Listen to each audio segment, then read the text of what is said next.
You are watching Grace Television.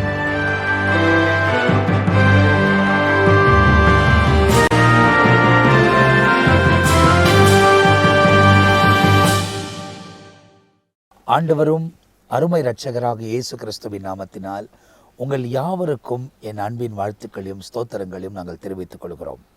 தேவனுடைய பெரிதான கிருபையால் நித்திய ஜீவன் என்ற இன்னொரு எபிசோடில் உங்களோடு கூட கர்த்தருடைய வார்த்தைகளை பகிர்ந்து கொள்ள ஆண்டவர் உதவி செய்கிறபடியால் நாங்கள் தேவனை துதிக்கிறோம். கடந்த எபிசோட் பாஸ்டர்லாம் ரொம்ப பிஸியாக இருந்ததுனால அவங்களோட உட்காந்து பேச முடியல. ஆனாலும் அந்த நாளில் அந்த ஊழியத்தை நிறைவேற்றுவதற்கு ஆண்டவர் எனக்கு இரக்கம் பாராட்டினார்.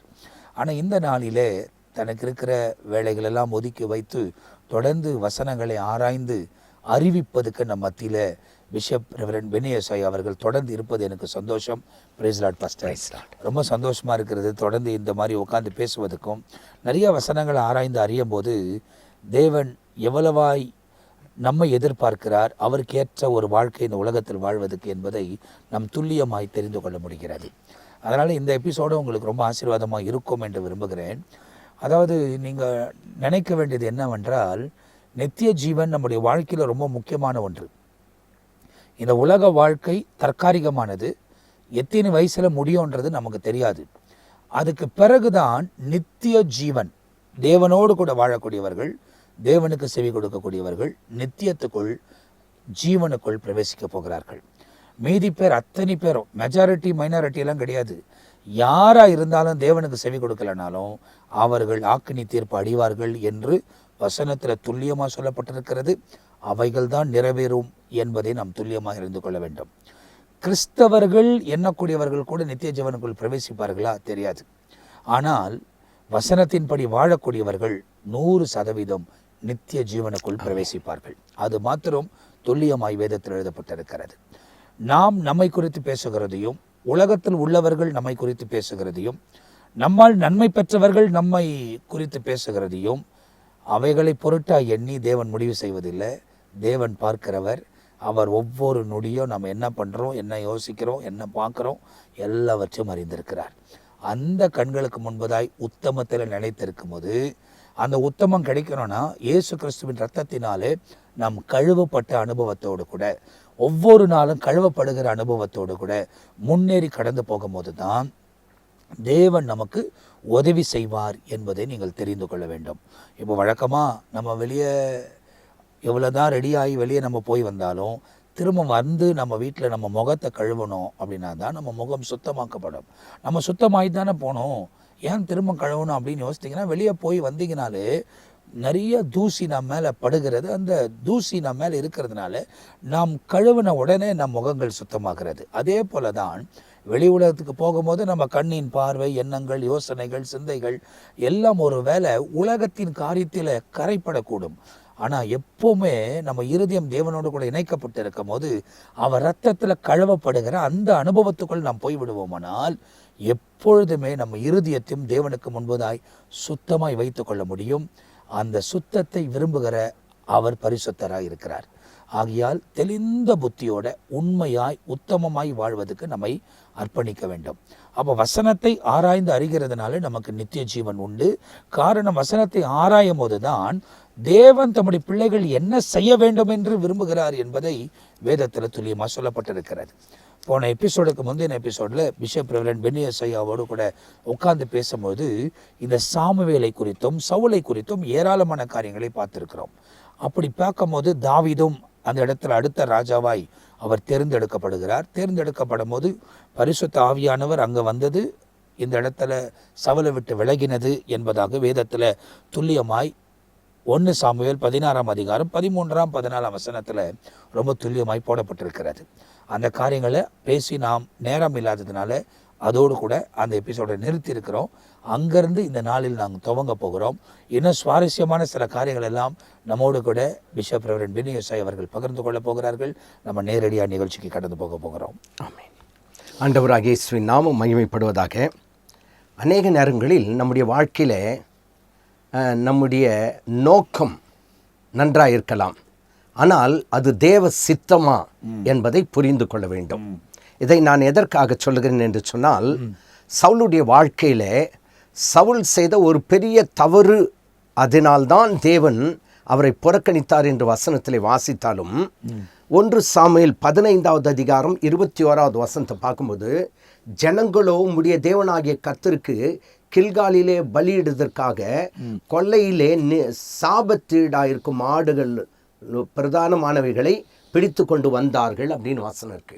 அப்போ எதுக்கு எடுத்துட்டு வந்தாங்களாம்? பலியிட, தனக்கென்று அல்ல, தேவனுக்கு பலியிட கொண்டு வந்தார்களாம். ஆனால் நோக்கம் நன்றாய் தான் இருக்குது. ஆனா அந்த நோக்கம் நன்றாய் இருந்தாலும் அது தேவ சித்தமா கண்டிப்பா என்பதுதான் நாம் பார்க்க வேண்டும். அநேக நேரத்தில் நம்முடைய வாழ்க்கையில் நாம் செய்கிற நோக்கம் நன்றாய் நமக்கு தெரியலாம், ஆனால் அது தேவனுடைய சித்தம் தானா என்பதை பார்க்க வேண்டும். காரணம் என்ன?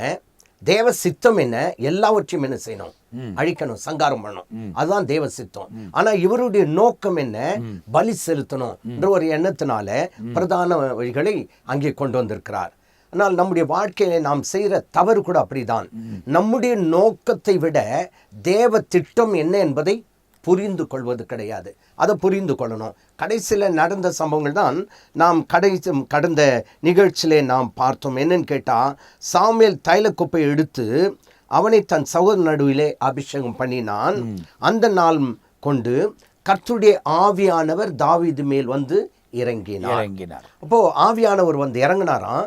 இறங்கின பிறகு சாமுவேல் இருந்து போய்விட்டான். இப்போ தன்னுடைய வேலையை முடிச்சுட்டு உடனே கிளம்பிட்டாருன்னு கடந்த நிகழ்ச்சியில பார்த்தோம். ஆனால் 14வது வசனத்தை பார்த்தீங்கன்னா, கர்த்தருடைய ஆவி சவுலை விட்டு நீங்கினார் அப்படின்னு வசனம். ஒரு இடத்துல ஆவியானவர் இறங்குறாரு, ஒரு இடத்துல நீங்கி விடுகிறார். அப்போ நீங்க காரணம் என்ன?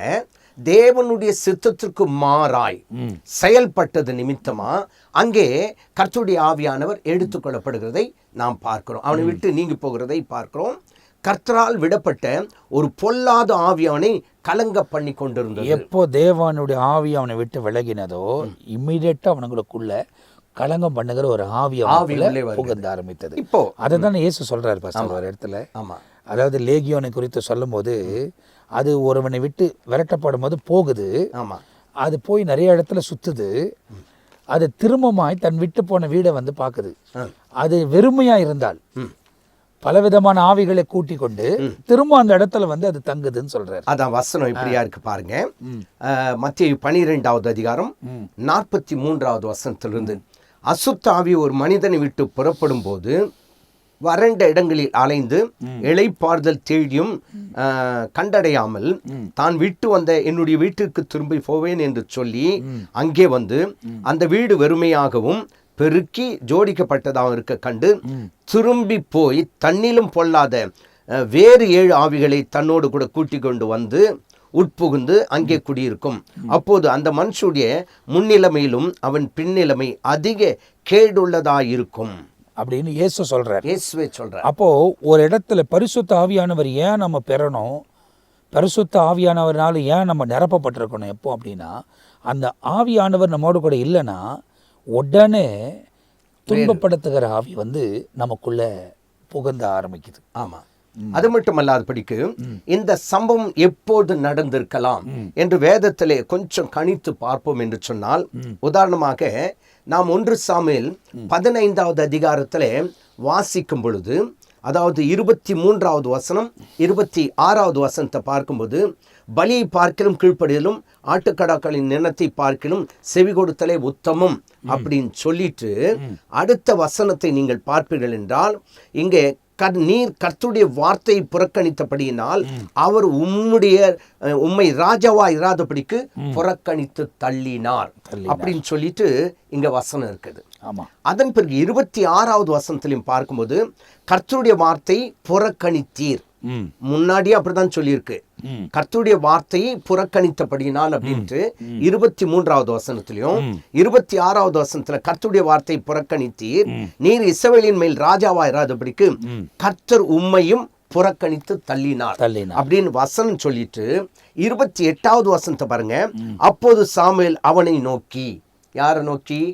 சவுலை நோக்கி, கர்த்தர் இன்று உம்மிடத்திலிருந்து இஸ்ரவேலின் ராஜ்யத்தை கிழித்து போட்டு உம்மை பார்க்கிலும் உத்தமமாயிருக்கிற உம்முடைய தோழனுக்கு அதை கொடுப்பார் என்று அங்கே சொல்லுகிறதை நாம் பார்க்கிறோம். யார் அந்த தோழன் அல்லது யார் அவர் என்று பார்த்தால் நமக்கு நன்றா தெரியும். அடுத்த ராஜாவா யார் வர்றதுங்க? தாவீது வர்றாரு. இந்த வார்த்தையை சொல்லும்போது தாவீது பிறக்கவே இல்லை. தாவீது பிறக்கல. ஏன் அப்படின்னு பார்த்தா சரித்திரத்தையும் அந்த வயதையும் நாம் பார்க்கும் பொழுது தாவீது அந்த நேரத்தில் பிறக்கல. ஆனால் தாவீதை குறித்து ஒரு திட்டம் இங்கே நிறைவேறுகிறதாக பார்க்கிறோம். ஏன்னா நம்ம சரித்திரத்தில் இதுக்கு முன்னே நம்ம பேசினபடி இந்த சவுல் 40 வருஷம் அரசாளுகிறார் என்று எழுதப்பட்டிருக்கு. அதையும் நம்ம வாசிக்கலாமே. சரி, அப்போஸ்தலர் 13வது அதிகாரத்தில் நீங்கள் வாசிப்பீர்கள் என்று சொன்னால் 13:21 வசனம். அது முதல் தங்களுக்கு ஒரு ராஜா வேண்டும் என்று கேட்டுக்கொண்டார்கள். அப்படியே தேவன் பெஞ்சமின் கோத்திரத்தானாகிய கீசுடைய குமாரனாகிய சவுலை 40 வருஷம் அளவும் அவர்களுக்கு கொடுத்தார். அப்போ தாவீது எத்தனை வருஷம் ஆண்டு இருக்காருங்க? அதாவது தாவீது ராஜ்ய பாரத்துக்கு வந்தது 30 வயசுல வர்றாரு. ஆமா, இவரு 40 வருஷம் ஆள்றாரு. ஆமா. ஆனா கணக்கு பிரகாரம் நம்ம கால்குலேஷன் பண்ணி பார்க்கும்போது 2வது வருஷத்திலேயே ஆண்டவர் சவுலை தள்ளுகிறதாய் வேதத்தில் எழுதப்பட்டிருக்கு. அப்படின்னா 40 வருஷத்துலேயே 2வது வருஷம்னா மீதி 38 வருஷம். ஆனா தாவீது 30 வருஷத்துக்கு ராஜ்யபாரத்துக்கு வந்தார். அப்படின்னா தாவீது அப்ப பிறக்கலன்றது அது அந்த வசனத்தையும் சற்றே நாம் வாசித்து பார்த்தால் மிகவும் பிரயோஜனமா இருக்கும். 2 சாமுவேலின் புத்தகம் 4வது அதிகாரத்தை எடுத்துக்கொள்ளலாமே. 4வது அதிகாரத்தில் 4வது வசனத்தை பார்த்தா தாவீது ராஜாவாகிற போது 30 வயதாய் இருந்தான். 30 வயதாய் இருந்தான். அவன் 40 வருஷம் ராஜபாரம் பண்ணினான். அப்போ சவுல் அரசாண்டது எவ்வளவு? 40 வருஷம். இப்போ இந்த தாவீது ராஜாவாகும்போது 30 வருஷம், 30வது வயது. அப்ப நீங்க பார்த்தீங்கன்னா சவுல் ராஜாவாகி 10வது வருஷத்துல தான் தாவீதே பிறக்கிறார். ஆனா இந்த சம்பவம் எப்போ நடக்குதுன்னு பார்த்தா தாவீது சவுல் ராஜாவாகி தள்ளப்பட்ட 2 வருஷத்துல. சரி, அப்ப 2வது வருஷத்துல 8 வருஷத்துக்கு முன்னே தாவீதை குறித்து ஆண்டவர் சொல்றாரு. ஆமா, அதனால்தான் சாமுவேலுக்கு யாருன்னு தெரியாது. அது மட்டும் இல்லாம 8 வருஷத்துக்கு பிறகுதான் இப்ப தாவீதை என்ன பண்ண போறாருங்க? பிறக்க போறாரு. ஓகே, இப்ப இந்த சம்பவத்திலிருந்து ஒன்று நாம கற்றுக்கொள்ளணும். அது என்னன்னு கேட்டா, நாம் நம்முடைய தாயின் வயிற்றில் உருவாவதற்கு முன்பே தேவன் நம்மை குறித்து ஒரு திட்டம் வச்சிருக்காரு. ஆமென். நாம அநேக நேரத்துல திட்டம் போடலாம். என் பிள்ளைங்க இப்படி இருக்கணும் அப்படி இருக்கணும்னு திட்டம் போடலாம், அல்லது என் வாழ்க்கை இப்படி இருக்கணும்னு திட்டம் போடலாம். ஆனா நாம போடுற திட்டத்துக்கு மாறாக நம்மை குறித்து தேவன் அதிகமாய் நம்மை குறித்து ஒரு பெரிய திட்டம் வச்சிருக்காருன்றத அநேக நேரத்துல மறந்து விடுகிறோம். காரணம் என்னென்று கேட்டால், உன் நினைவுகள் என் நினைவுகள் அல்ல, உன் வழிகள் என் வழிகள் அல்ல. வானத்துக்கும் பூமி எவ்வளவு உயரமா இருக்குதோ அவ்வளவு உன் நினைவு காட்டில் என் நினைவுகள் உயரமா இருக்குது, பெரியதா இருக்குது. கிழக்குக்கும் மேற்குக்கும் எவ்வளவு தூரமா இருக்குதோ அதை விட தேவனுடைய நினைவுகள் நம்மை குறித்து பெரியதா இருக்குது என்ற வசனத்தின்படி பார்த்தா நாம் நினைக்கலாம், நம்முடைய பிள்ளைகளுக்கு என்று நாம் ஒரு திட்டத்தை வகுத்து வைக்கலாம். நான் நினைக்கிறேன் ஈசா என்ன திட்டம் போட்டிருப்பாரு, கடைசி மகன் ஆடுதான் மேய்ப்பான் அப்படின்ட்டு ஒரு மந்தையை கொடுத்துட்டார், மந்தை மேயின்றாரு. ஆனா தேவனுடைய திட்டம் என்ன? அவன் மந்தை மேய்க்கிறவனாய் அல்ல, ஜனங்களை மேய்க்கிறவனாய், ஒரு ராஜாவாய் அபிஷேகம் பண்ணப்பட வேண்டும். இப்படி கூட யோசிக்கிறான் பாஸ்டர். அதாவது அவன் மந்தை மேய்க்கிறதுல அவன் உண்மையா இருந்தான். மந்தை மேய்க்கிறதுல அந்த மந்தைக்குள் இருக்கிற ஆடை தாக்க வந்த போது கரடியும் கொல்றாரு, சிங்கத்தையும் கொல்றாரு.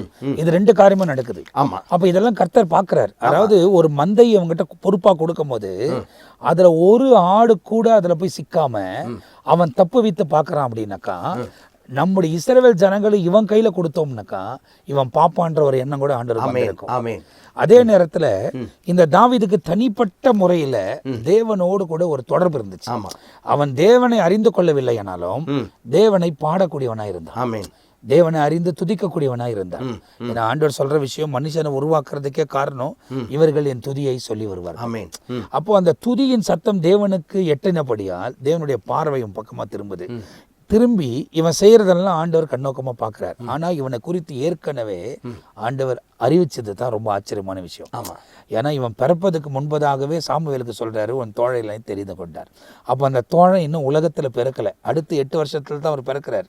அந்த கால்குலேஷன்ல பார்த்தோம்னா எவ்வளவு அற்புதமா ஆண்டவர் ஹேண்டில் பண்றாரு. இன்னொரு விஷயம் கூட நீங்க பேசுனது தான், இதுல 35 வசனம் வரும்போது 15ல் அணிக்கு விலகி போற சவுல், ம் அதாவது சாமுவேல், சாமுவேல். சவுல் கிட்ட இருந்து சாமுவேல் விலகி போறார். ஆமாம். திரும்ப சாமுவேலுடைய மரணத்தின் வரை அவனை சந்திப்பது கிடையாது. அதான் வசனம் 15:35. அப்போ இந்த கால்குலேஷன் வரும்போது அடுத்த 8 வருஷம் இந்த தாவீது பிறந்து அதுக்கு பிறகு ஆண்டவர் சொல்லி அவனை அபிஷேகம் பண்ணுறது எத்தனாவது வருஷம் நாங்கள் போடப்படல. பட் சொல்லப்பட்டிருக்கிற அந்த காலம் வரை இந்த சாமுவேலும் துக்கித்து கொண்டே இருந்திருப்பார். ஆமாம். அதாவது நம்ம ஒரே வார்த்தையில் படிச்சிடுறோம், அந்த அவர் துக்கித்து கொண்டிருந்தார். ஆனால் அந்த துக்கம் கூட பல வருஷமாக இந்த சாமுவேலுக்குள்ள இருந்திருக்கு. ஏன்னா சவுல் செய்த காரியத்தை நிமித்தமா. ஏன்னா 8 வருஷத்துக்கு பிறகு தான் தாவீது பிறக்கிறார். அவர் பிறந்து வளர்ந்து ஒரு வாலிபன் ஆகிற வரைக்கும் கூட சில வருஷங்கள் ஆயிருக்கும். ஏன்னா அவன் ராஜ்யபாரம் பண்ணும்போது 30 வயசு, ஆனால் அவனை அபிஷேகம் பண்ணின போது ஒரு கால்குலேஷனில் பார்த்தோம்னா ஒரு 17-18 வயசு. அதாவது சில சரித்திர ஆசிரியர்கள் சொல்லுவது எப்படின்னு கேட்டால், தாவீது வளர்ந்து அவர் 16வது வயது வரையிலும் வெளிப்படாமல் இருந்திருக்கார். 16வது வயதுல அவரை அபிஷேகம் பண்ணுகிறதாகவும் 18வது வயதுல கோலியாத்துக்கு முன்பாக நிற்கிறதாக பார்க்கிறோம். அதாவது அபிஷேகம் பண்ணப்பட்ட பிறகுதான் அந்த இடத்துல போய் அவன் நிற்கான். அப்ப 16 வயது. அப்ப 16 வயது, அவன் பிறப்பதுக்கு முன்ன ஒரு 8 வயது, அப்ப 24 வயது. இந்த 24 வருஷமும் இந்த சாமுவேலுக்குள்ள அந்த புலம்பல் இருந்திருக்கும் கட்டாயம். ஏன்னா அவர் துக்கித்து கொண்டே இருந்தார். அதுதான் ஆண்டவர் சொல்றார், எவ்வளவு நாளைக்கு எந்த மட்டும் துக்கித்து கொண்டிருப்பாய். 16 முதலாவது எந்த நாள் மட்டும் துக்கித்து கொண்டிருப்பாய். அப்போ அந்த அளவுக்கு அவருக்கு ஒரு துக்கம் இருந்திருக்கு பாருங்க. அது மட்டும் இல்லாம இந்த வருஷம் வரையிலும் சவுல போயிட்டு சாமுவேல் பார்க்கல. இதுதான் ரொம்ப முக்கியமான. ஏன்னு கேட்டா அப்புறம் போயிட்டு சவுல பார்க்கலன்ட்டு வசனம் இருந்தாலும் கூட அதுக்கு அடுத்து துக்கித்து கொண்டே அந்த ராஜாவை ஏற்படுத்த தேவ சமூகத்தில் காத்திருப்பார் போல் தெரிகிறது. ஆனால் தான் என்ன சொல்றாரு, எழுந்துரு. ஏன்னா அவர் ஆள முடியாது. ஆமா. ஏன்னா ராஜாத்துக்கு கொடுத்தாச்சு. அதுக்கு முன்னதான் நியாயாதிபதி காலங்கள் இருந்துச்சு. அப்போ அவர் தான் எல்லாத்தையும் முடிவு பண்ணுவார். இப்போ முடிவு பண்ணுகிற ஒரு அதிகாரத்தையும் வேற ஒரு ஆள்கிட்ட கொடுத்தாச்சு. இப்போ அவருக்கு வேலை இல்லை. அப்போ அவர் ஒரே இடத்துல ராமாத்தில் தங்கியிருந்தார், அங்கே போறாருன்னு சொல்றாங்க. அவர் அங்கேயே தான் தங்கியிருந்து அந்த துக்கம் அவருக்குள்ள, என்ன இது இந்த சவுல் இப்படி பண்ணிட்டானே, ஆண்டவருடைய சொல்ல கேட்காம போயிட்டானே, அப்போ நம்ம என்ன பண்ணுவோம்? ஏன்னா முதிர் வயது ஆயிடுச்சு அவருக்கு. ஆமாம். இவங்க பிள்ளைகளும் இந்த ஜனங்களாலும் புறக்கணிக்கப்பட்டிருக்கிறாங்க, கர்த்தராலும் புறக்கணிக்கப்பட்டிருக்கிறாங்க. இப்போ இவனும் தேவனுக்கு விருப்பமில்லாததை செய்து தேவனாலும் புறக்கணிக்கப்பட்டான். அப்போ அந்த 24 வருஷம் இந்த தாவீது அபிஷேகம் பண்ணுகிற வர இவருக்குள்ள அந்த துக்கம் இருந்திருக்கு. இப்போ 24 என்பது நன்றாய் புரிந்து கொள்ள வேண்டும். சவுலை புறக்கணித்த அந்த நாளிலிருந்து தாவீது பிறக்கிற வரலும் ஒரு 8 வயது, 8 வருஷம். அதன் பிறகு தாவீதுடைய 16, அந்த 16ம் இந்த 8ம் சேர்ந்தா 24. அப்போ 24 வருஷம் இவர் தேவ சமூகத்திலே காத்திருந்திருப்பார் போல் தெரிகிறது. யார்? சாமுவேல் காத்திருக்கார். அப்போ 24 வருஷத்துக்கு பிறகுதான் போயிட்டு ஆண்டவர் சொல்றாரு, எந்த நாள் மட்டும் நீ துக்கித்து கொண்டிருப்பாய், எழுந்துரு, தைல குப்பை எடுத்து கொண்டு போ அப்படின்னு சொல்லிட்டு இங்க அனுப்பும்போது அந்த தாவீதுக்கு 16 வயது. அப்போ 16வது அதிகாரத்துல இந்த 16வது வயதுல அபிஷேகம் பண்றாரு. அதன் பிறகு 18வது வயதுல தான் கோலியாத்துக்கு முன்பாக தாவீது போய் நிற்கிறதாக நாம் பார்க்கிறோம். அப்போ கோலியாத்துக்கு முன்பாய் போய் நிற்கும்போது கோலியாத்து இந்த தாவீதை பார்த்து ரொம்ப பரியாசம் பண்ணுகிறதாக நாம் பார்க்கிறோம். என்னன்னு கேட்டா 17வது அதிகாரத்தை நாம் திருப்பிக் கொள்வோம். காத்தூரானாகிய கோலியாத் என்று சொல்லி அங்கே வசனத்திலே வாசிக்கின்றோம். இங்க 22, 23 அந்த வசனத்தை எல்லாம் வாசி பார்த்தா இப்போ அங்கே இந்த காத்தூரானாகிய அவன் இந்த தாவீதை கேலி பரியாசம் செய்கிறதை நாம் அந்த சொல்றாரு. அந்த இடத்துல ரொம்ப முக்கியமா அவன் சொல்ற விஷயம் என்னன்னா, நீ தடியோட வர நான் என்ன நாயான்னு கேட்கலாம். நீ தடியோட வர நான் என்ன நாயா அப்படின்னு கேட்கிறான். அது மட்டும் இல்லாம இன்னும் ஒரு சம்பவத்தையும் இதுல வாசிக்க முடியுது. தாவீது பாருங்க எல்லாரையும் பார்த்து ஒரு வார்த்தை சொல்றாரு. 32வது வசனம் 17:32. தாவீது சவுலை நோக்கி, இது நிமித்தம் ஒருவருடைய இருதயம் கலங்க வேண்டியதில்லை. அந்த சின்ன வயசுலயே பாருங்களேன், ஒருவருடைய இருதயம் கலங்க வேண்டியதில்லை, உடைய அடியானாகிய நான் போய் அந்த பெலிஸ்தரோடு கூட யுத்தம் பண்ணுவேன் அவனுக்குள்ள ஒரு விசுவாசம், ஒரு தைரியம். அப்போ சவுலை பார்த்து சொல்லுகிறது, உங்களுடைய ஒருவருடைய இருதயம் வந்து கலங்க வேண்டாம், நான் போய் யுத்தம் பண்ணுவேன். அப்போது சவுல் தாவீதை நோக்கி, நீ இந்த பெலிஸ்தியோட எதிர்த்து யுத்தம் பண்ண உன்னால் ஆகாது, நீ இளைஞன். அதுதான் இளைஞன். இப்போ இங்கே சொல்லும் போது பாஸ்டர், இது ஒரு செய்தியாக நான் எடுத்திருக்கிறேன். இது ஒரு செய்தியாக இந்த சம்பவத்தை நான் எடுத்திருக்கிறேன். இப்போ தாவீது வந்து ஆக்சுவலாக வந்து தேவனால் அபிஷேகம் பண்ணப்படுறார். இப்போ இந்த கேல்குலேஷன் வரும்போது தான் அது சில காரியங்களை நம்ம விளக்கி சொல்ல முடியும். இப்போ ஒரு அபிஷேகம் பண்ணப்படுறாரு. 18வது வயசில் இவர் போய் அந்த இடத்துல கோலியாத்துக்கு முன்பு தான் நிற்கிறாரு. ஆனால் இவர் யுத்தத்துக்காக போனவர் இல்லை. இவர் சகோதரர்களை, அதாவது சகோதரர்களுக்கு வறுத்த பயிரை அப்பத்தையும் கொண்டு போனார். அப்பா கொடுத்து அனுப்புறாரு. ஈசா கொடுத்து அனுப்புறாரு. என்னன்னா உங்க அண்ணனுங்க யுத்தத்துக்கு போய் ரொம்ப நாள் ஆகுது, அவங்க நலம் விசாரிச்சுட்டு வா, அவங்க எப்படி இருக்கிறாங்கன்னு பார்த்துட்டு இந்த வறுத்த பயிரை கொண்டு போய் கொடுத்துட்டு வா அப்படின்றாரு. அப்போ இவர் போற நோக்கம் யுத்தம் இல்லை. இவர் போறது வந்து அண்ணனுங்களை பார்த்துட்டு வாங்கன்னு. ஆனா அங்க போன பிறகுதான் என்ன நடக்குது அப்படின்னாக்கா, ஒரு சத்தம் தாவீதின் காதுக்கு கேட்கறது. ஏன்னா இந்த கோலியாத்து ஒரு விஷயத்த சொல்றான். அதாவது என்ன சொல்றான் அப்படின்னா, என்கிட்ட யுத்தத்துக்கு வாங்க, நீங்க ஜெயிச்சிங்கன்னா நான் அடிமை, நான் ஜெயிச்சேன்னா நீங்க எல்லாரும் எனக்கு அடிமை. அத வந்து 1 சாமுவேல் 17வது அதிகாரத்துல 8வது வசனம், அவன் வந்து நின்று இஸ்ரவேல் சேனையை பார்த்து சத்தமிட்டு, நீங்கள் யுத்தத்திற்கு அணிவகுத்து நிற்கிறது என்ன? நான் பெலிஸ்தியன் அல்லவா? நீங்கள் சவுலின் சேவகர் அல்லவா? உங்களில் ஒருவனை தெரிந்து கொள்ளுங்கள், அவன் என்னிடத்தில் வரட்டும், அவன் என்னோடு கூட யுத்தம் பண்ணவும் என்னை கொல்லவும் சமர்த்தனானால் நாங்கள் உங்களுக்கு வேலையாளாயிருப்போம். நான் அவனை ஜெயித்து அவனை கொல்லுவேனானால் நீங்கள் எங்களுக்கு வேலைக்காரா இருந்து என்னை சேவிக்க வேண்டும் என்று சொல்லி, பின்பு அந்த பெலிஸ்தியன், நான் இன்றைய தினம் இஸ்ரவேலின் சேனை நிந்தித்தேன். அங்க பாருங்க, இஸ்ரவேலின் சேனை நிந்தித்தேன், நான் ஒருவரோடு ஒருவர் யுத்தம் பண்ண ஒருவனை விடுங்கள் என்று. அதான் ஒருவரோட ஒருவர். அதாவது ஒண்டிக்கு ஒண்டி வான் கூப்பிடலாம். இப்போ இந்த சத்தம் தான் தாவீது காது கேக்குது. இப்ப கேட்கும் போது இவர் கொண்டு போற நோக்கமே என்ன அப்படின்னா, பயிரை கொண்டு போறாரு, அண்ணனுங்களை பார்த்துட்டு வர கொண்டு போறாரு. ஆனா அங்க சவுலும் இருக்கிறாரு, இஸ்ரவேல் சேனையும் இருக்குது, ஒரு சேனை நிக்குது.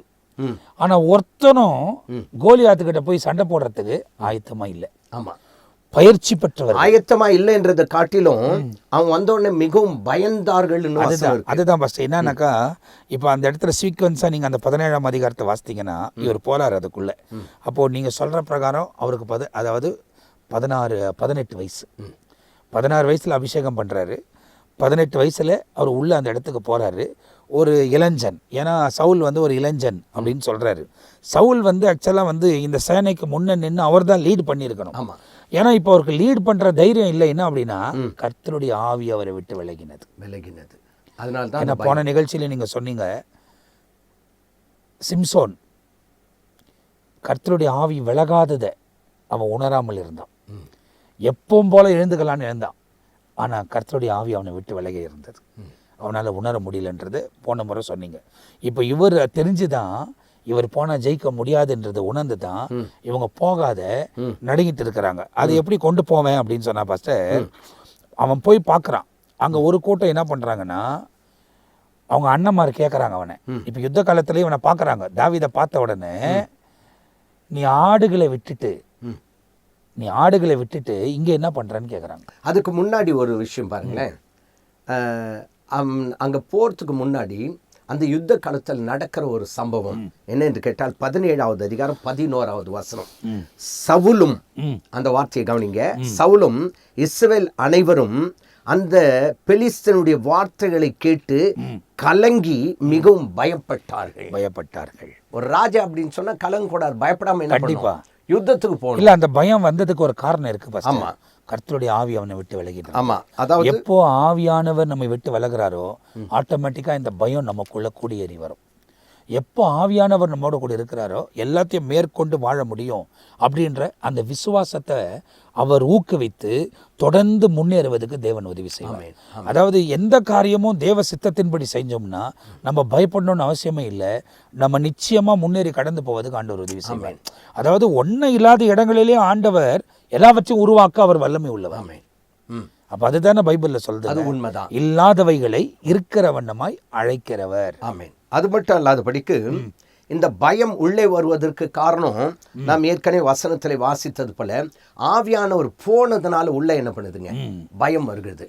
அதே போலதான் நம்ம யோபுவின் புத்தகத்திலும் கூட ஒரு சம்பவத்தை அடுத்த நிகழ்ச்சியிலே நாம் பார்க்க போகிறோம். இவங்க பயப்பட்டார்கள், கலங்கி மிகவும் பயப்பட்டார்கள் என்று சொல்லி வசனத்திலே நாம் வாசிக்கின்றோம். அப்போ பயப்படுகிறவர்களுக்கு என்ன நடக்கும் அப்படின்னு பார்த்தா, பயப்படுகிறவர்களும் அருவருப்பானவர்களும் விபச்சாரக்காரர்களும் அசுத்தர் எல்லாருமே இரண்டாம் மரணமாகிய அக்கினியும் கந்தகும் எரிகிற கடலிலே பங்கடைவார்கள் என்று வெளிப்படுத்தல் இருக்கு. ஆனால் இந்த நிகழ்ச்சியில நாம் இன்றைக்கு கற்றுக்கொள்ள வேண்டியது என்னன்னு கேட்டால், நாம் ஏற்கனவே பார்த்தது போல ஆவியானவர் நமக்குள் இருக்கிறதை நாம் உணர வேண்டும். ஆவியானவர் நம்மை விட்டு எடுபட்டு விட்டார் என்றால் அதுவும் நமக்கு தெரியணும். சில நேரத்தில் ஆவியானவர் எனக்குள்ள இருக்காருன்ட்டு வரட்டு பெருமையோடு கூட நாம் இருக்கக்கூடாது. நம்முடைய ஆவியானவரை நாம் இழந்து போகாதபடிக்கு நாம் நம்மை காத்து கொள்ள வேண்டும் என்று தேவன் விரும்புகிறார். அநேக நேரங்களில் நாம போடுற திட்டம், எனக்கு இது நடந்துச்சுன்னா ஆண்டவரே உமக்கு இவ்வளவு காணிக்க கொடுக்குறேன், இல்லை நான் இந்த பொருத்தனை பண்றேன், ஆனா உன் நோக்கம் நல்லா இருக்கலாம், அது தேவ திட்டமா? இதை தான் இந்த நிகழ்ச்சியிலே நாம் கற்றுக்கொள்ள வேண்டும்.